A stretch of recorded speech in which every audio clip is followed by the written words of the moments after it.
কত কবরে যারা শুয়ে আছে রে, আল্লাহ আল্লাহ, আর কোনদিন আমাদের মাঝে আসবে না। রব্বে কারীম,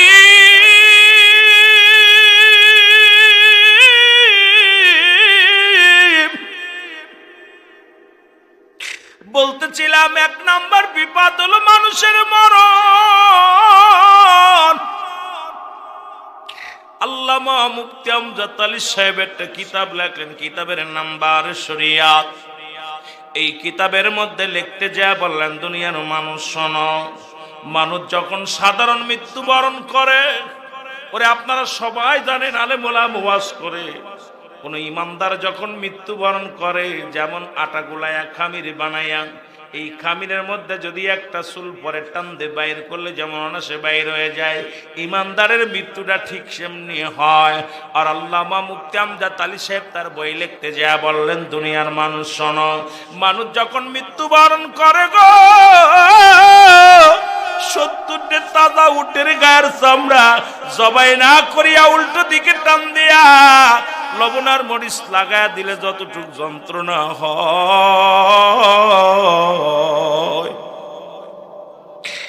এর চাইতে 70 গুণ যন্ত্রণা হলো একটা সাধারণ মৃত্যু। এখন আমরা অনেকেই মরণকালে পায়খানা করে দিই, মরণকালে প্রস্রাব করে দিই রে, মরণের সময় চোখ দুটি বড় বড় হয়ে যায়। আল্লাহ, কত মানুষের গোসল করাইলাম, কত মানুষের দাফন করাইলাম, কত মানুষের কাপন পরাইলাম, ওই গোসল করাতে যা দেখছি তাদের চোখ দুটি বড় বড় হয়ে গেছে, জিহ্বাটা বাইর হয়ে গেছে, পায়খানা প্রস্রাব পর্যন্ত মৃত্যুর যন্ত্রণায় করে দিছে। দেখছেন অনেক মায়ের কান দিয়ে রক্ত বাইর হয়, চোখ দিয়ে রক্ত বাইর হয়, গাল দিয়ে রক্ত বাইর হয়, তাদের কলিজারে এত জোরে টান দিয়ে ছিঁড়া হয়েছে, রুটা তাদের এত কষ্ট দিয়ে নেওয়া হয়েছে। ওই মায়ের মৃত্যুর পরে তার অঙ্গ প্রত্যঙ্গ দিয়া রক্ত পর্যন্ত বাইর হয়ে যায়, এমনকি পায়খানা প্রস্রাব পর্যন্ত করে দেয়। জোরে বলেন ঠিক কিনা? আমার মহরণ শিবে, আরো জোরে বলেন, আমার মহরণ শিবে। এই আমি চলে যাব, আমায় তোমরা ভুইলা যাইও না, আমি চলে যাব না, আমার মহরণ শিবে। এই পৃথিবী চিরদিন থাকার জায়গা নয়, অন্ধকার কবর যে তোমার আসল ঠিকানার মানুষ, অন্ধকার কবর যে তোমার। আমি চলে যাব, আমায় তোমরা ভুইলা যাইও না, আমি চলে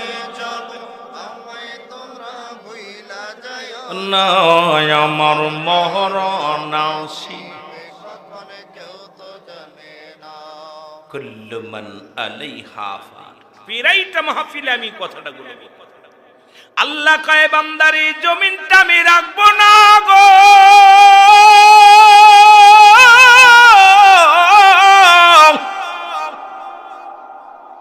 এই জমিনটা আমি চূর্ণ বিচ্ছিন্ন করে দিব। ঘোষণা কার? কার জন্য তুমি সুদ খাও? কার জন্য তুমি ঘুষ খাও? কার জন্য তুমি অন্যের সম্পদ ভোগ করো গো মানুষ? কার জন্য এত অন্যায় করো? কার জন্য নামাজ ছেড়ে দিয়া? বড় আফসোস হয় রে মুসলমান, যাদের মায়ায় তুমি ভ্যান চালাইলা, রিক্সা চালাইলা, যাদের মায়ায় তুমি দুনিয়ার মধ্যে পরের বাড়ি কাজ করলা, যাদের সুখে রাখার জন্য সুদের ব্যবসা করলা, ঘুষের ব্যবসা করলা, যাদের সুখী রাখার জন্য রে মুসলমান দুনিয়ায় কত অন্যায় পথে পা বাড়াইলা। একবার চক্ষু দুটি বন্ধ করে দেখো, এই দুনিয়ায় কেউ তোমার আপন নয়। জোরে বলেন ঠিক কিনা? এরে বান্দা শুনে নাও, পৃথিবীর মধ্যে সুদ খাইয়া তুমি দেহ করলা, সুদ খাইলা, ঘুষ খাইলা, জিনা ব্যভিচার অন্যায় করলা। বান্দা এই দুনিয়ার সম্পদের পাহাড় বানাইলা, তোমার সম্পদ খাবে লোকে, তোমার দেহ খাবে পোকে। জোরে বলেন ঠিক কিনা? কথা বোঝেন? সম্পদ খাবে কিসে? ওই ছেলে মেয়ে খাবে, বাইবাতি খাবে, আত্মীয় স্বজন খাবে, আর তোমার দেহটা খাবে পোকামাকড়ে। এই জন্য মুসলমান শোনে না, এই কুমিল্লার জমিনে এমন একজন ইমাম সাহেব মারা গেল। আজকে আপনাদের সভাপতির দেখে একটা কথা মনে পড়ে গেল। এ মুসলমান, দীর্ঘ 16টা বছর পরে ইমামতি করেছে, জীবনে একটা আনা পয়সা কোনোদিন নেন নাই, জীবনে কোনোদিন।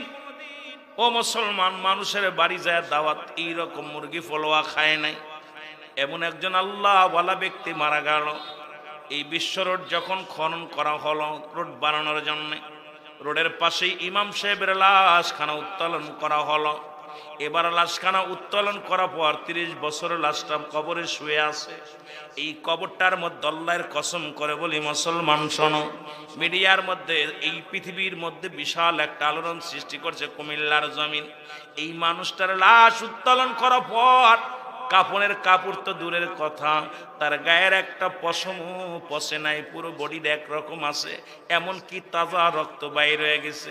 সাংবাদিকরা আসলো তার বাড়িতে, সে মুসলমান যখন জিজ্ঞাসা করা হলো তার একমাত্র ছেলে, তাকে জিজ্ঞাসা করা হলো, ও বাবা, তোমার বাবা এমন কি আমল করতো বলো? বলে, আমি এমন একজন বাবার সন্তান, আমার আব্বা একজন ইমাম সাহেব ছিল। আমার আব্বা জানকে আমি দেখেছি রাত যখন গভীর হয়ে যেত, এই রাতের অন্ধকারে আমার আব্বা জান তাহাজ্জুদের নামাজ পড়তো। আমার আব্বা জানকে দেখেছি কুরআনুল কারীম করে খুলে খুলে পড়তো। আমার আব্বা জান সারা রাত বসে বসে যাই নামাজে কাটাতো, আর চোখের পানিগুলো ফেলে কাঁদতো। আমি এমন বাবার সন্তান। আমি যখন কলেজে পড়ি, একদিন জোহরের নামাজের সময় বাড়িতে আসি, এসে খানা খাইতে বসেছি, আমার সামনে থেকে খানার প্লেটটা টান দেনি আমার বাবা বলছে, বাবা, রিজিকের মালিক আমার আল্লাহ, তোমার রিজিক আমার তো দেওয়ারও ক্ষমতায় নাই, নেওয়ারও ক্ষমতা নাই। তবে একটা কথা বলি বাবা, এই যে খানার প্লেটটা নিছো, খানা খাইয়া যদি জোহরের নামাজ না পড়ে তুমি কলেজে যাও, রাতের খানা কিন্তু তোমার জন্য বন্ধ হয়ে যাবে। যুবক ডাকতে বলে, সাংবাদিকরা তোরা শোন, আমি এমন একটা বাবা আমার জন্ম দিছে রে, আমার বাবারে কোনোদিন দেখি নাই নামাজ কাজা করতে রে।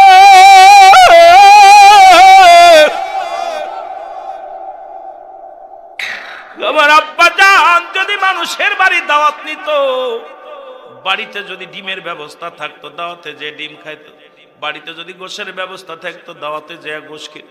আরে এত বড় ইনসাফ আমার বাবার ভিতরে ছিল। সেই মানুষটাও মানুষ, আমরা মৌলবীরাও মানুষ। পরের বাড়ি যাইয়া এমন সারা ঝাললাম, আবার কই লবণ কম হয়েছে, তেল কম হয়েছে, মুসলমান জাল বেশি হয়েছে। আরে মানুষ, আমাদের দেল তো মরে গেছে। এই জন্য মুসলমান আল্লাহর ওলিরা ডাক দেখায়, বেশি যারা মানুষের বাড়ি দাওয়াত খায় এদের দেল মরে যায়, এই মুরতাদ হয়ে যায়। আর এই দেলের মধ্যে আল্লাহ আল্লাহ রব্বুল আলামিনের প্রেম ভালোবাসা কমে যায়। জোরে বলেন ঠিক কিনা? আপনারা শুনলে খুশি হবেন, আমি ৮০ মুরিদ, ৮০ হুজুরের মুরিদ। আমার পীর কেবলা জান যার পিছে নামাজ পড়তে জীবনে কোনো দাওয়াত খাতে দেয়নি কোনদিন, আবুল হাশেম লক্ষ্মীপুরী সাহেব। উনি কোনোদিন কারোর বাড়ি দাওয়াত নিয়ে যান নাই। হুজুর বলছে, বাবা, মানুষের বাড়ি দাওয়াত খাইলে তার দেল মরে যায়। কারণ হয় কবি লবণ কম হয়েছে, না লবণ বেশি হয়েছে, না হলে বলবে স্বাদ হই নেই, না হলে বলবে সেজে নাই। কারণ ওই মানুষের বাড়ি বাড়ি খাইলে ওর দেল মরে যায়। আর ওর নামাজ, ওর পাশে যে হুজুর কোনোদিন তার পাশে নামাজ পড়ে না, এমন আদর্শ ছিল। আজকে আমাদের অবস্থা, আমরা মৌলবীরা বড় বড় ওয়াজ করতেছি কিন্তু মানতেছেন একটাও। আল্লাহ রাস্তে ওয়াজের ময়দানে এসে ফাটিয়ে ফেলতেছি। ওয়াজের ময়দানে এসে এত সুর দিয়ে ওয়াজ করি আর এত সুন্দর বুঝায়, এখনো বিবিরে কন্ট্রোলে আনতে পারি নাই, এখনো বিবিরে কন্ট্রোলে আনতে পারি নাই। আমরা অধিকাংশ মানুষ, আমার ভাইয়েরা, মুখে বলি একটা, অন্তরে করি আর একটা। জোরে বলেন ঠিক কিনা? এই জন্য মুসলমান শোনো, ইবাদতের দরকার আছে কিনা? এখন যদি বলি পীর সাহেব মানে পার করব, না না না, পীর সাহেব কোনো মাকসুদ নয়, মাকসুদ হলো স্বয়ং আল্লাহ। যদি কোন ঠিক কিনা? ইবাদত বন্দেগী করা লাগবে কি লাগবে না? আর একটু জোরে বলেন, লাগবে কি লাগবে না? মহব্বতের সঙ্গে দুরূদ শরীফ পড়েন, আল্লাহুম্মা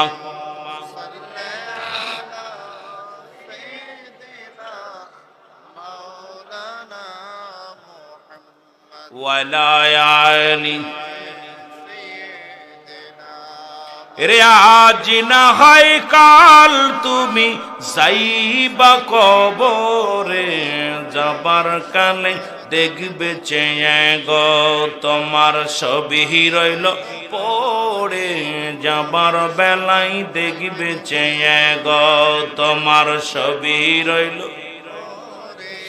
আজ না হয় কাল তুমি, আজ না হয় কাল তুমি যাইবা কবরে, যাবার কালে দেখবে চেয়ে গো তোমার ছবি রইল পড়ে, যাবার বেলা তোমার দাদাই গেছে বাবাই গেছে কেউ আসলো না ফিরে, দাদাই গেছে বাবাই গেছে কেউ আসলো না ফিরে, তোমার তো যাইতে হবে রে সবাই অন্ধকার কবরে, তোমার তো যাইতে হবে রে। বলো আজ না হয় কাল তুমি, আজ না হয় যাইবা কবরে, যাবার বেলায় দেখবে চেয়ে গো তোমার ছবি রইল, যাবার কালে। এ দুনিয়ার মুসলমান যে কথা আমি বলতেছিলাম, আল্লাহ বলে বান্দারে এই জমিনটা আমি রাখবো না,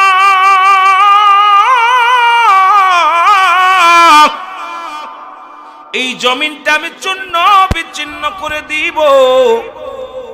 কুল্লু মান আলাইহা ফান, সব শেষ করে দিবে কে? জোরে বলেন কে? আল্লাহ কয় বান্দা এই জমিনটা আমি রাখবো না, এই জমিনের মধ্যে যত মাটি আছে মাটিগুলো পুড়ে তামা বানায় দিব। খবর আছে? উত্তপ্ত রোদের মধ্যে হাঁটতে পারো না রে বান্দা। এই চৈত্র মাসে রোদ্রের ভিতরে মানুষগুলো জিহ্বা বাইর হয়ে যায়, পিপাসায় কাতর হয়ে যায়।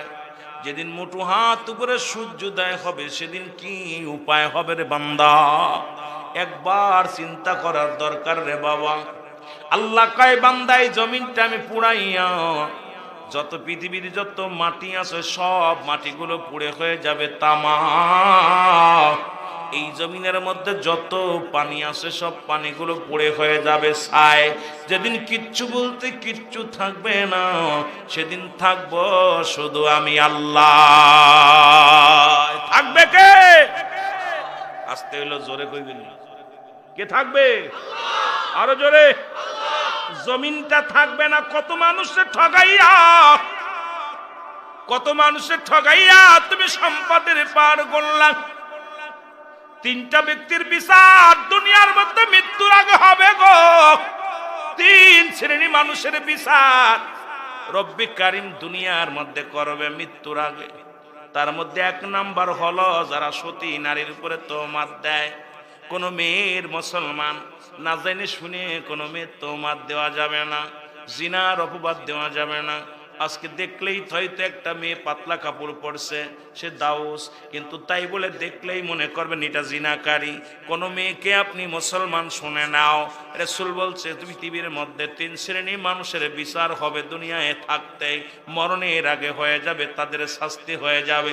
তার মধ্যে এক নাম্বার হলো পৃথিবীর মধ্যে কোনো মেয়েকে মুসলমান, পৃথিবীর মধ্যে কোনো মা জাতিকে মিথ্যা তোহমাত দেওয়া বা কোনো বাজে মন্তব্য করা। দুই নাম্বার হলো মুসলমান, শুনে নাও, এই দুই নাম্বার পৃথিবীর মধ্যে বাই হইয়া বোনেরা বোনের সম্পদ আত্মসাৎ করা। আজকে আমাদের দেশে অনেক ফ্যামিলির মধ্যে আছে, দেখা যায় বোনের হক নষ্ট করেছে, ভাই কি করেছে? ভাই তার নিজের নামে করে দিছে। বোনকে একটা থাপ্পড়টা বুঝ দিয়ে দেশে রে মুসলমান। রব্বে কারিম এদের বিচার দুনিয়ার মধ্যে এখন মৃত্যুর আগেই করে ফেলবে। 3 নাম্বার হলো যারা কালো জাদু করে এই পৃথিবীর মধ্যে জাদুকর, এই মুসলমান মানুষের উপরে কালো জাদু করে বোন বা মুসলমান মানুষের ক্ষতি করার জন্য।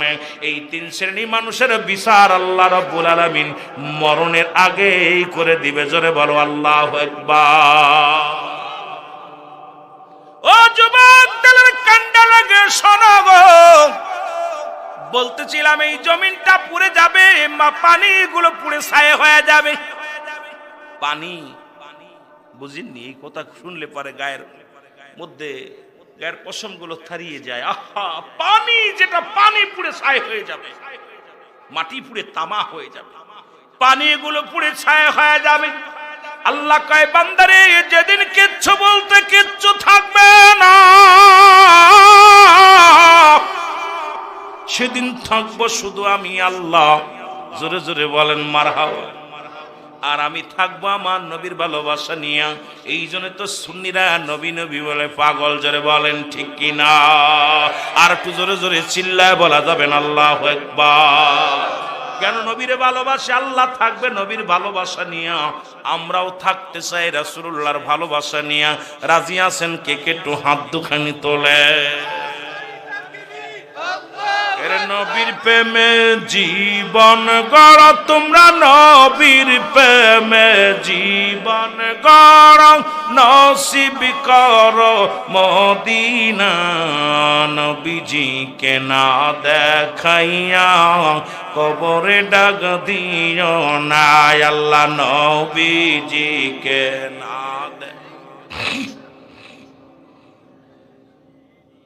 আসবে যেদিন কবরের দিন, রাসূল আমায় বুইল না। ওদিন যদি যাও গো ভুলে, কেউ তো কাছে টানবে না নবী। ওদিন যদি যাও গো ভুলে, কেউ তো কাছে টানবে না। তাই দয়াল নবী এ গোলাম রে দূরে সেদিন রাইখো না। তাই দয়াল নবী এ গোলাম রে দূরে তুমি রাইখো না। নবীজিকে না দেখাইয়া কবরে ডাক দিও না, বল নবীজিকে না দে। এর নবীর প্রেমে জীবন গড় তুমি, নবীর প্রেমে নসিব করো মদিনা। নবীজিকে না দেখাইয়া কবরে ডাক দিও না, বল নবীজিকে না দে। এ ভাইরা আমার, বন্ধুরা আমার, যেদিন কিচ্ছু বলতে কিচ্ছু থাকবে না, সেদিন থাকবে শুধু আমার আল্লাহ। আল্লাহ কয় বান্দা সেদিন থাকবো আমি রাসূলুল্লাহর ভালোবাসা নিয়ে। সেই নবীর প্রেম ভালোবাসা আমাদের দরকার আছে কি না? এ আমার ভাইরা, এই জন্য মৃত্যুর আগে তোমাদের চিন্তা করো, 3টা জিনিস কাজে লাগে। নাম্বার 1 হলো নেক আমল। কি আমল করলা? 1 নম্বরে তুমি তো আমলে ফাঁকি দিলে, নামাজ পড়লে না, রোজা রাখলে না, হজ করলে না, যাকাত দিলে না। পৃথিবীর মধ্যে মুসলমান কত অন্যায় পথে তুমি চললা, তোমার জীবনটা কোনো ফেলে করতে পারলে না। 1 নম্বরে কাজে লাগবে নেক আমল। তুমি নিজের আমলটা ঠিক করলে না, কত নামাজ চলে গেল তোমার জীবন থেকে, কত রোজা ছেড়ে দিলা, কত হক নষ্ট করলা, ইবাদত বন্দেগী করলা না। নাম্বার 2 সদকায়ে জারিয়া। এই সদকায়ে জারিয়া বলতে অনেক কিছু বোঝায়। তার মধ্যে 1 নম্বর হলো মুসলমান কাউকে একটা কোরআনের আয়াত শিক্ষা দিলেন। এই যে আমাদের হাফেজ সাহেবরা কোরআন শিক্ষা দিতেছে, সদকায়ে জারিয়া। ও আবার আরেকজনকে দিবে, আরেকজনকে দিবে। এই রকম মুসলমান শুনে নাও। বা একটা গাছ লাগাইলেন, সদকা জারিয়া। রাস্তাঘাট করলেন, দান ধ্যান করলেন, দুনিয়ার মধ্যে এক কথায় ভালো কর্ম করলেন। এটার উপর আলোচনা অনেক গুরুত্ব, অনেক আলোচনার দরকার। এক নাম্বার নেক আমল, দুই নাম্বারে সদকায়ে জারিয়া, দান দিয়ান, দান খয়রাত, মসজিদ মাদ্রাসা, মুসলমান রাস্তাঘাট, মানুষের কল্যাণের জন্য, মানুষ কল্যাণমুখী কোনো কাজ করলেন, বা ইসলামের জ্ঞান অর্জনকে একটা হাদিস শিখাই দিলেন, একটা দোয়া শিখাই দিলেন, কোরআন শিক্ষা দিলেন, কিছু সূরা কিরাত শিক্ষা দিলেন, এটাও সদকায়ে জারিয়ার মধ্যে গণ্য হবে রে মুসলমান। কাউকে একটা কোরআন শরীফ কিনে দিলেন, এটাও সদকায়ে জারিয়া হিসেবে গণ্য হবে। ওইটা যে যতদিন তেলাওয়াত করবে এটা সব আপনি কবরে শুয়ে পাবেন। মুসলমান, নাম্বার 3 হলো নেককার সন্তান। এটার মধ্যে বড় ভুলের মধ্যে আমরা আছি। একজন সন্তান, নেককার সন্তানের বড় অভাব। এমন নেককার সন্তান যিনি আপনার কবরে শোয়ানোর পর 7টা হক থাকে পিতার উপরে, 7টা হক মৃত্যুর আগে, 7টা হক হলো মৃত্যুর পরে। তার মধ্যে মৃত্যুর পরে সর্বহক হলো নাম্বার 1 তাদের জন্য মুসলমান মাগফিরাত কামনা করা, 2 নাম্বার তাদের জন্য সবরেশানি করা, তাদের জন্য 7 নাম্বার হলো তাদের কবরটা জিয়ারত করা, বেশি বেশি করে আল্লাহর দরবারে কানবেন, রব্বির রহমহুম কামা রব্বায়ানি সগীরা। জোরে বলেন, রব্বির রহমহুম কামা রব্বায়ানি সগীরা। এই সন্তানের অভাব, এই দোয়া করা সন্তানের খুব অভাব। এখন পুরা কপাল্লা হুজুররাও পড়ালেখা করাইতেছে, আর বড় শখ করে দিছেন, মাদ্রাসায় পড়তে দিছেন, ছেলে আলেম হবে, আমার জানাজা পড়বে, দোয়া করবে। 2 মাস পরে এসে বাপেরে কবি, আব্বা জানাজার নামাজ পড়ে দোয়া করো তো জায়েজ নাই, মোনাজাত করা তো জায়েজ নাই। অথচ তাদের কিতাব, ওই মৌলবীদের কিতাব ফতোয়ায়ে দেওবন্দের মধ্যে 2য় খণ্ড 24 নম্বর পৃষ্ঠা, লেখক হচ্ছে আল্লামা শফিক আহমেদ, কিতাবের নাম ফতোয়ায়ে দেওবন্দ। এর মুসলমান দেওবন্দ মাদ্রাসার কিতাব যেটা পড়াইছেন, লেখক হচ্ছে মুফতি শফিক আহমেদ। আমার বাবারা কওমি অঙ্গনের যিনি জনক, ভালো করে শুনে নেন। তিনি বললেন, কি বললেন? 5 ওয়াক্ত নামাজ আদায় করে জিয়ারত করে সর্বআলাতে আল্লাহর দরবারে 2টি হাত উঠায় দোয়া করা উত্তম। এজি মুসলমান উত্তম মুস্তাহাব। এর মুসলমান শোনেন, শরীয়তের কিবলা হলো কাবা, দুজানের কিবলা রাহমাতুল লিল আলামিন, মুনাজাতের কিবলা হলো আরশে আজিম। মুসলমান এখন না চিনার কারণে এর মৌলবীরা গ্রামে গ্রামে ভিক্ষে করে না। মুসলমান দেখবেন বাড়ি বাড়ি উস্তাদ ব্যাগ দেশে ধরাইয়া, বস্তা দিছে ধরাইয়া, কই দা ওই গ্রাম থেকে চাউল উঠাই নিয়ে আয়। ভিক্ষা করতে লজ্জা লাগে না, হাত উঠাইতে লজ্জা লাগে, এটা বড় কষ্ট হয় রে মুসলমান। দেখবেন বেতন মাস শেষে বেতন নিতে লজ্জা করে না, মানুষের বাড়িতে ধান পাট উঠাইতে লজ্জা লাগে না, মানুষের কাছে হাত পেতে ভিক্ষানি চামড়ার টাকা নিতে লজ্জা করে না। যত ফতুয়া আছে আল্লাহ দরবারে হাত উঠাইতে গেলে জোরে বলেন ঠিক কিনা? আমাদের ওদিক দেখলাম সন্ধ্যা লাগলে, এদিন গেলাম কুড়িগ্রাম গেলাম, যায় দেখি সন্ধ্যার আগ দিয়েই মানে মোনাজাত ধরছে সব, 4জন 5জন এক জায়গায় বয়া বয়া মোমবাতি জ্বালায় জ্বালায় মোনাজাত ধরছে। এরভাবে রুইতন হুড়তন টিক্কা কেউ দেখতে দিচ্ছে না, এইভাবে ধরছে। আপনার কাছে মোনাজাত ধরে নাকি? কথা বলে না, ধরে মোনাজাত ধরে। এর এই মৌলবীর জুতা দিয়ে পেটানোর দরকার, যে মৌলবী এই মোনাজাতের বিরোধিতা না করে। এই মৌলবী একদিনও তাদের কাছে যায় নাই, অথচ বাবা মার জন্য দোয়া করবে, হাত উঠিলে করে নাজাত বেদাত হারাম। আসল জায়গা মোনাজাতে সারা রাত ধরে কেউ কারো দেখতে না, ঠিক কি না? আসেনি মোনাজাত, কথা কয় না কেন? অথচ এই মৌলবীর কিতাব বলে 5 ওয়াক্ত নামাজ আদায় করে দোয়া করা। মুসলমান শোনো, কি করা ওদের জন্য? মুসলমান জিয়ারত করে সর্বআলাতে আল্লাহর দরবারে 2টি হাত উঠায় দোয়া করা উত্তম। জোরে বলেন সুবহানাল্লাহ, আরো জোরে বলেন। ও মুসলমান, আমি এই বিষয়ে একবারে বিশাল প্রায় 3 ঘন্টার উপর আলোচনা করেছি। মুসলমান একটা মিডিয়ার মধ্যে দেখবেন এখানে আলোচনা ওই রাসূলের উপরে দুরূদ পড়া এবং মুনাজাত নিয়ে লম্বা চওড়া আলোচনা করেছি রে বাবা। এখন যে বিষয়ে যাইতেছিলাম, মৃত্যুর পরে 7টা হক এই বাবা মার জন্য দোয়া করা বন্ধ করে দিছে রাসূল আকরাম সাল্লাল্লাহু আলাইহি ওয়াসাল্লাম। সাহাবীদেরকে বললেন, সাহাবীরা গো, আমি কি তোমাদের এমন আমল একটা শিক্ষা দিব যা করলে তোমরা কি কবুল হজের সব পাইবা।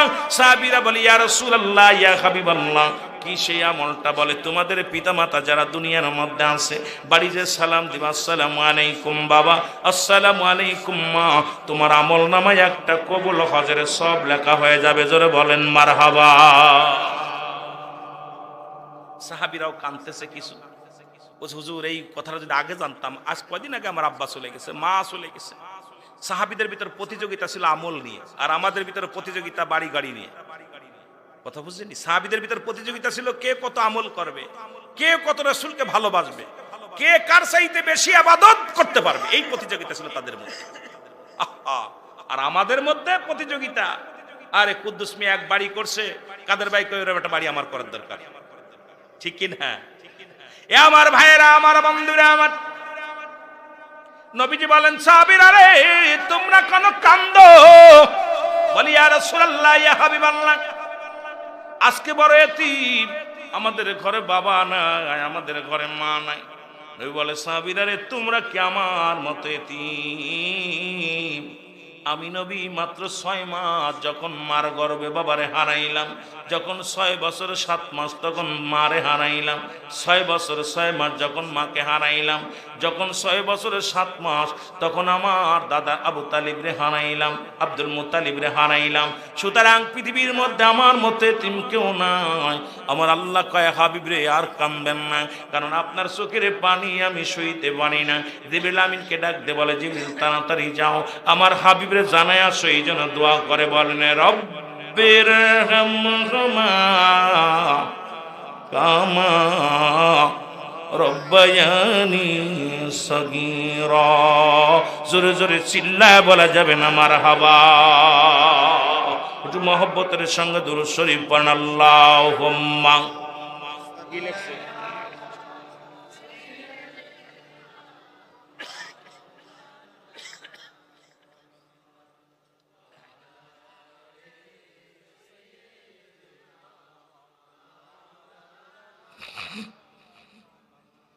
ওয়ালা আলি সাইয়্যিদিনা।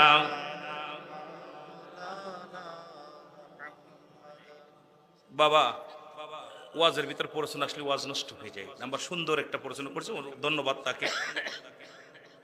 লেখছি মৃত্যুর সময় যদি কোনো মানুষের 2টি লক্ষণ দেখা যায় তাহলে তার মরণ নাকি খুবই খারাপ হয়েছে। সব কথা হলো সারা জীবন ইবাদত বন্দেগী করেছি, যদি মৃত্যুর সময় কালেমা নসিবে না হয় কপাল পোড়া। এই যে রাসূল পাক সাল্লাল্লাহু আলাইহি সাল্লাম বলছে যখন কোনো মানুষ মৃত্যু সজ্জায় সজ্জিত হয় তার পাশে বেশি বেশি দোয়া কালাম করবে। সুবহানাল্লাহ বলেন না, আরো জোরে। আর ইমানদারের মৃত্যুটা তো আমি অনেক আলোচনা শুনছেন আপনি এই মৃত্যু বিষয় নিয়ে, আমি অনেকগুলো ক্যাসেট মৃত্যুর আলামত নিয়ে, কবরের আলামত নিয়ে, মৃত্যুর ব্যক্তির এই বিষয় নিয়ে যে কি রকম মৃত্যু হবে এটা নিয়ে অনেক আলোচনা আছে, আপনি ইউটিউবে দেখবেন। এই জন্যে আমাদের সর্বোপরি ইমানটা, যেমন গাউসে পাককে জিজ্ঞাসা করলে এক বুড়ি এসে কয়, এ গাউসে পাক, আমি তোমার কাছে জানতে চাই তোমার মুখেও দাড়ি, আমার ছাগলের মুখেও দাড়ি। সাউনার একটা ছাগল, বুড়িমা ছাগল ছিল। গাউসে পাক তোমার কাছে জানতে চাই তোমার মুখেও দাঁড়িয়ে আছে, আমার ছাগলের মুখেও দাঁড়িয়ে আছে, পশুর মুখেও দাঁড়িয়ে আছে, কোন দাড়ির মর্যাদা বেশি? গাউসে পাক বলল, বুড়িমা আমি উত্তর দিতে পারছি না। কত বড় জ্ঞানী মানুষ!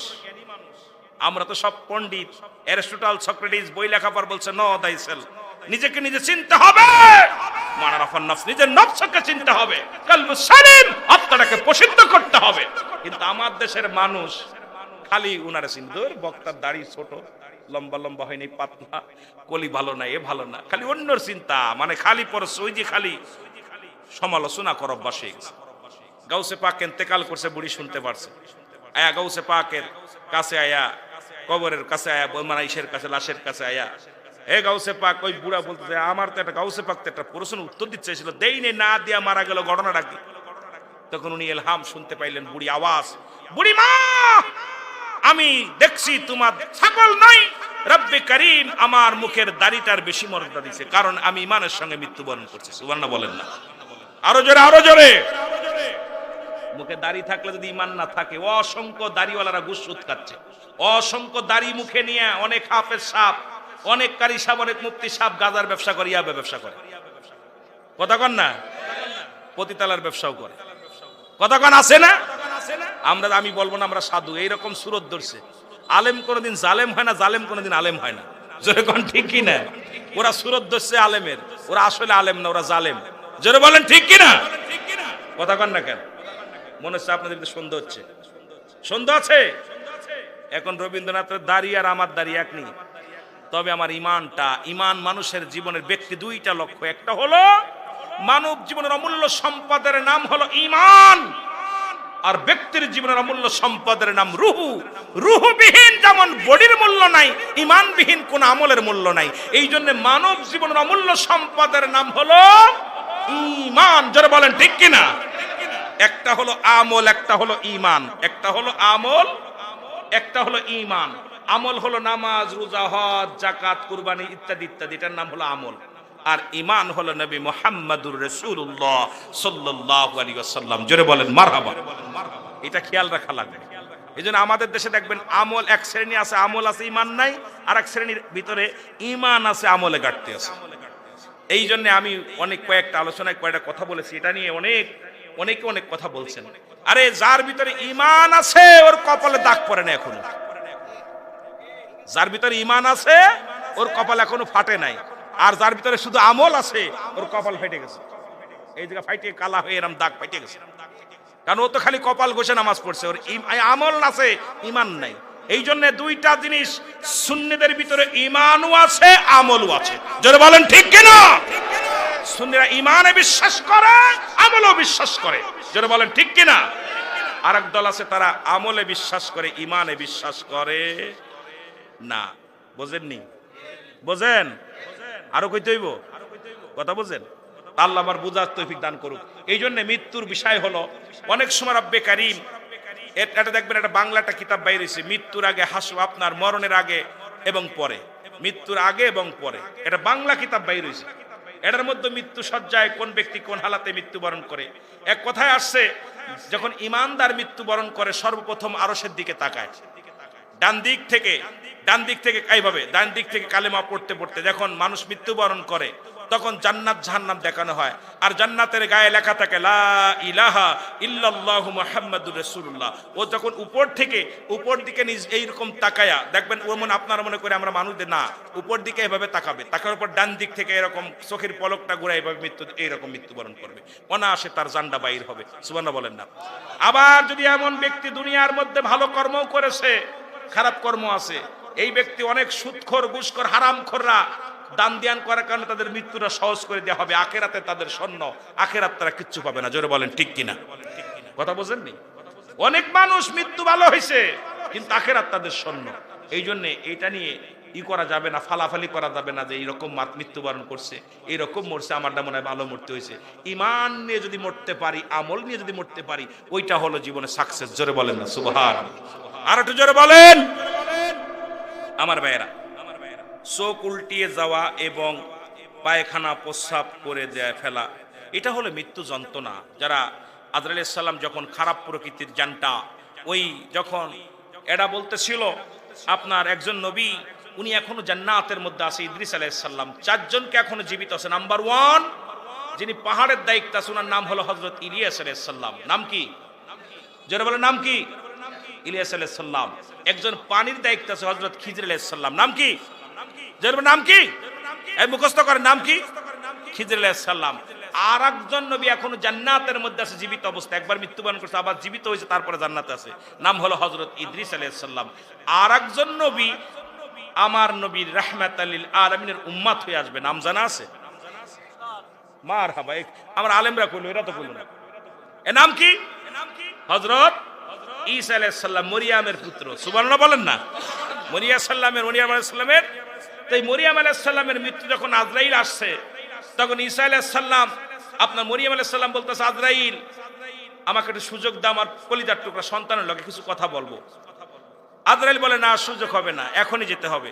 তখন আজরাইলকে যখন মরিয়ম আলাইহিস সালামের মৃত্যু হলো, এরপর ঈসা আলাইহিস সালাম এসে দেখে মা মরে গেছে, মা ইন্তেকাল করছে। মাকে আল্লাহ বলেন, আল্লাহর কাছে বলেন, আল্লাহ আমাকে তো আপনি শক্তি দিচ্ছেন যে মৃত্যু ব্যক্তিকে জীবিত করা, আমাকে একটু সুযোগ দেন, আমি যেন আমার মার সঙ্গে দুইটা কথা বলতে পারি। তখন মাকে ডাক দেওয়া হলো, মাকে বললো, মা তোমার মৃত্যুটা কেমন হয়েছে বলো। বলে, বাবা রে, পৃথিবীর মধ্যে তোরে দুনিয়া আনতে যত কষ্ট হয়েছে, যে কত কষ্ট আমার মন বলছে আমার কলিজাটা, আমি জীবিত মানুষের গায়ের চামড়াটা ছুঁড়ে নিয়ে গেছি, আমি জীবিত মানুষের কলিজাটা টানতে ছিঁড়ে নিয়ে গেছে। আজরাইল আলাইহিস সালাম এসে বলে, হে ইদ্রিস আলাইহিস সালাম, আপনার মায়ের রুহটা বাইর করা হয়েছে। যেমন সন্তান মায়ের বুকে দুধ খাইতে খাইতে সন্তান যেমনি ঘুমায় যায়, ঠিক সেদ্রুপ আপনার মায়ের জানটা কবাস হয়েছে। এ মুসলমান, এই রকম মৃত্যু হয়েছে। তাই এই সহজ মৃত্যু যদি এত কঠিন হয়, আর এই মরণের সময় যারা পায়খানা প্রস্রাব করে দেয় তাদের কত কঠিন আযাব হয়। কবর আযাব হয় যারা নীলাকুলুপ ঠিক মতো করে না, প্রস্রাব করে পানি নেয় না। এরপরে মনে অনেক কথা হলো, মৃত্যুর সময় অনেক কষ্ট হয়, নাফরমানদের জানটা কবাজ হয়। আল্লাহ রাব্বুল আলামিন আমাদের জন্য সকলকে ঈমানের সঙ্গে মৃত্যু দেয়। জোরে বলেন আমিন, আরো জোরে বলেন আমিন। আর একটা বেশি লিখছে, সেটা হলো কোন মানুষের মৃত্যুর 40 দিন আগে নাকি মৃত্যুর লক্ষণ দেখা যায়। প্রতিটা মানুষেরই মানুষ পরিবর্তন হয়ে যায়, মৃত্যুর আগ থেকে হয় তার চরিত্র ক্যারেক্টার পরিবর্তন হয়ে যায়। রব্বুল আলামিন তার ভিতরে অনুভব করে মৃত্যুর আগ থেকে। যেই ব্যক্তির চলা চলতি ভিতরে একটা ভয় ভীতি এসে যায়, কেন আজরাইল আলাইহিস সালাম আসার আগ থেকে এরা আরশ মহল্লা একটা গাছ আছে, যেটা গাছের একটা পাতা পড়ে যায়। আবার কেউ এক এক রকম বলছে, এটা অনুভব করা যায় মানুষটার। এই জন্যে মানুষ মৃত্যুর আগ থেকে আবার অনেকে টের পাওয়া যায় না, অনেক মানুষ টের পাওয়া যায়। এটা যারা ইমানদার তারাই লক্ষণটা বুঝতে পারে। একজন ইমানদার সে ব্যক্তি ওর মৃত্যু হবে 40 দিন পর্যন্ত উনি বুঝতে পারে। ইমানদার আমার মতো 2 নাম্বার লোক টের পাবেন। একমাত্র ইমানদার যাদের ভিতরে আল্লাহ রাব্বুল আলামিন প্রেম নিদর্শন ঢুকছে, যার ভিতরে আল্লাহর গোলামি ঢুকছে, সেই ব্যক্তি 40 দিন আগে বলতে পারে, তার বুঝে অনুভব করতে পারে আমি চলে যাব, দুনিয়া থেকে চলে যেতে হবে। আরো সে আমলের প্রতি উৎসাহিত হয়, ঈমানের প্রতি আরো উৎসাহিত হয়। কারণ ঈমানদার কখন তার প্রেম থাকে আল্লাহর সঙ্গে, তার প্রেম থাকে রাসূলুল্লাহর সঙ্গে, সে তো দুনিয়া বিনা, সে তো একমাত্র রব্বে কারীমের পাগল। এই জন্য ঈমানদার বুঝতে পারে, অনুভব করতে পারে। কিন্তু আমাদের মতো মানুষ এটা বোঝা বড় কঠিন। আল্লাহ আমাদের বুঝার তৌফিক দান করুক, সকলে বলুন আমিন।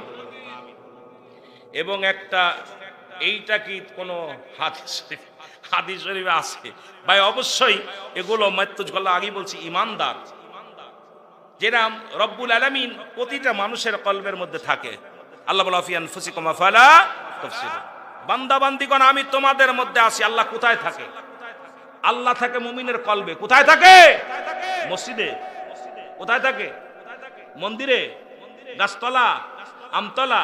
আল্লাহ থাকে এই মানুষগুলো, যে মানুষগুলো আল্লাহ আল্লাহ হয়ে যায়, আল্লাহ আল্লাহর কলবের মধ্যে। আর মানবদের বান্ধুদের নিচে একটা গোস্ত, আর হাড্ডি নিচে একটা গোস্ত।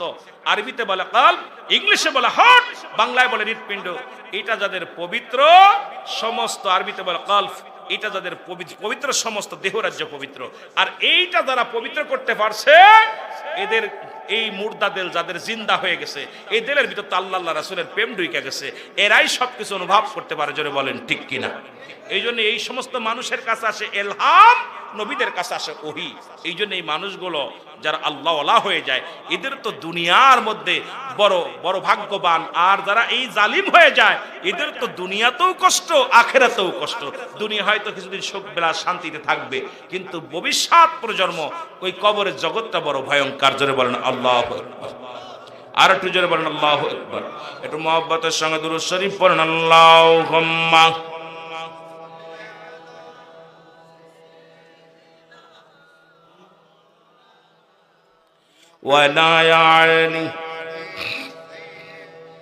সবাই একটু জিকির করেন, একটু জিকিরের দাবি করছে। ভাই আমার 9:30 পর্যন্ত করার কথা ছিল, একটু টাইম চলে গেছে, কিন্তু আমি তাও খেয়াল করতে পারিনি।